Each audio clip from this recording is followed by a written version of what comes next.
भगवान शिवजी और मछुआरी कन्या की अद्भुत कथा।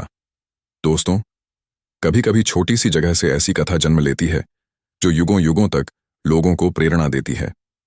हम सभी ने शिव पार्वती, गंगा अवतरण, समुद्र मंथन जैसी कथाएं सुनी हैं, लेकिन क्या आपने कभी यह सुना है कि एक साधारण मछुआरी कन्या की भक्ति से भगवान शिव स्वयं धरती पर प्रकट हुए थे?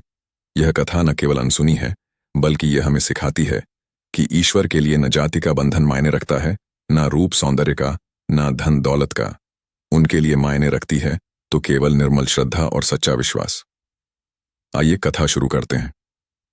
गंगा किनारे बसे गांव में जीवन बहुत कठिन था। दिन भर नदी में जाल डालना, मछली पकड़ना और उन्हें बेचकर गुजारा करना ही वहां के लोगों की दिनचर्या थी। सुगंधा का पिता भी एक साधारण मछुआरा था। उसकी मां घर के कामों में व्यस्त रहती, पर सुगंधा बाकी बच्चों जैसी नहीं थी। जहां बाकी लड़कियां सजने संवरने और खेलों में लगी रहती, वहीं वह सुबह गंगा तट पर जाकर फूल तोड़ती और मिट्टी का शिवलिंग बनाकर पूजा करती। गांव वाले अक्सर उसे देखकर हंसते और कहते, यह लड़की तो काम के लायक नहीं, बस झप करती रहती है।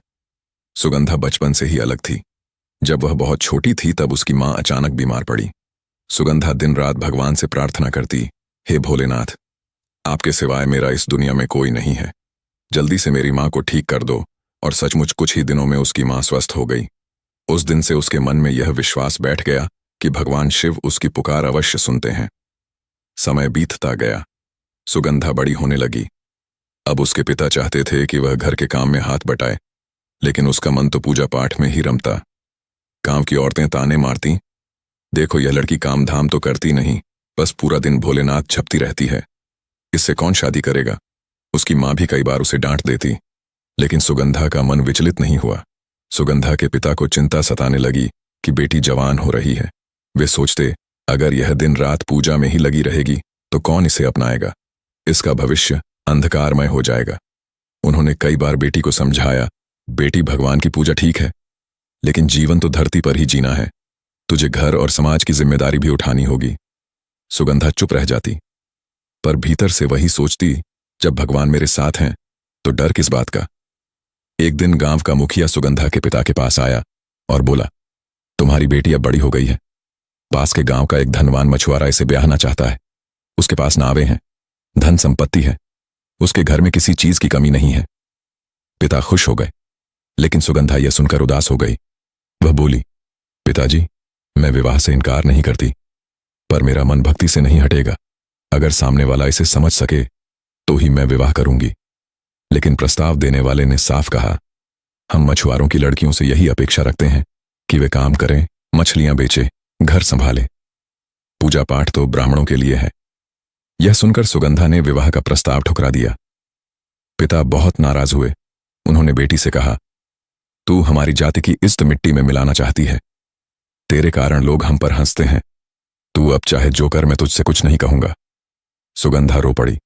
उसने शिवलिंग के सामने जाकर कहा, प्रभु, मेरे माता पिता को दुहक ना हो और मेरी भक्ति उन्हें बोझ ना लगे, मुझे ऐसा मार्ग दिखाइए। इसी बीच गांव में भयंकर अकाल पड़ा। गंगा में मछलियां कम हो गईं। लोग भूख से तड़पने लगे। सुगंधा के घर में भी अन्न का एक दाना नहीं बचा। पिता ने गुस्से में कहा, देखा तेरे भगवान ने क्या किया, अब जप कर और भूखी मर। उसकी मां भी रोने लगी। सुगंधा ने दृढ़ स्वर में कहा, पिताजी विश्वास रखिए, शिवजी मुझे भूखा नहीं रहने देंगे। अगले दिन जब लोग गंगा तट पर गए तो उन्होंने देखा कि तट पर ढेर सारी मछलियां पड़ी हैं। यह देखकर सब हैरान रह गए। गांव वाले कहने लगे, लगता है सुगंधा की भक्ति रंग ला रही है, शिवजी सचमुच इसके साथ हैं। गांव का मुखिया यह देखकर जलने लगा। उसने सोचा, अगर यह लड़की ऐसे ही पूजनीय बन गई तो लोग मेरी बात नहीं मानेंगे। उसने सुगंधा के पास आकर कहा, अगर तू मेरी बात मानेंगी तो मैं तुझे धन दौलत दूंगा। लोग तुझे देवी कहेंगे, बस इतना कर कि अपनी पूजा में मेरा नाम भी जोड़ दे और मुझसे शादी कर ले। सुगंधा ने शांत स्वर में उत्तर दिया, मेरा मन केवल शिव के लिए है, मैं किसी मनुष्य की पूजा नहीं कर सकती। मुखिया गुस्से में चला गया और उसने गांव वालों को उकसाना शुरू किया। धीरे धीरे गांव वालों ने सुगंधा के परिवार का बहिष्कार करना शुरू कर दिया। कोई उनसे मछली नहीं खरीदता, कोई उनके घर नहीं आता। पिता और मां और भी दुखी हो गए। वे सुगंधा को दोष देने लगे, तेरी भक्ति ने हमें समाज से अलग कर दिया। सुगंधा रात भर रोती रही, लेकिन सुबह फिर गंगा किनारे जाकर जप करने लगी।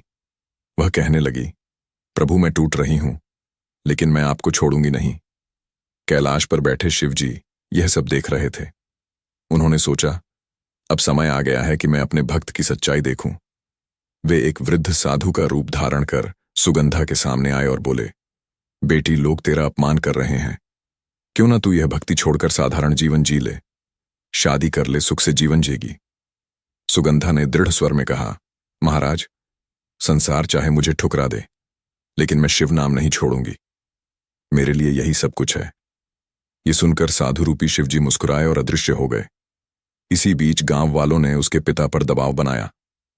अगर तूने अपनी बेटी की शादी नहीं की तो हम तुझे गांव से निकाल देंगे। पिता घबराकर बोले, बेटी, अब चाहे जो हो, मैं तुझे जबरन ब्याह दूंगा।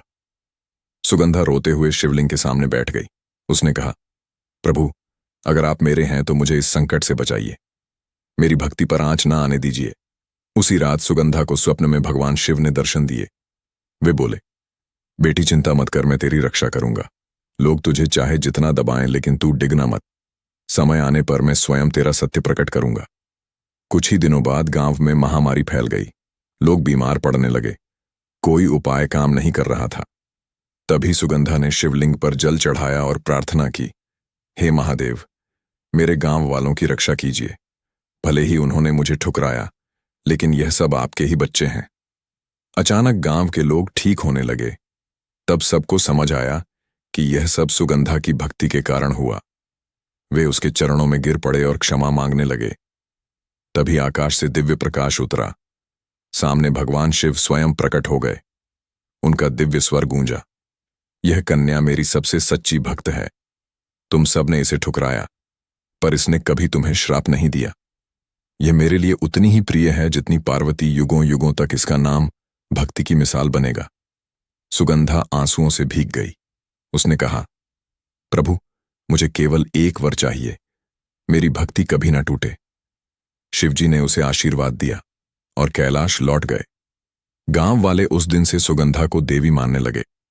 गंगा तट पर एक भव्य शिवलिंग स्थापित किया गया, जिसे आज भी लोग भक्ति तीर्थ कहते हैं। यह कथा हमें सिखाती है, सच्ची भक्ति किसी जाति, कुल या धन पर निर्भर नहीं करती।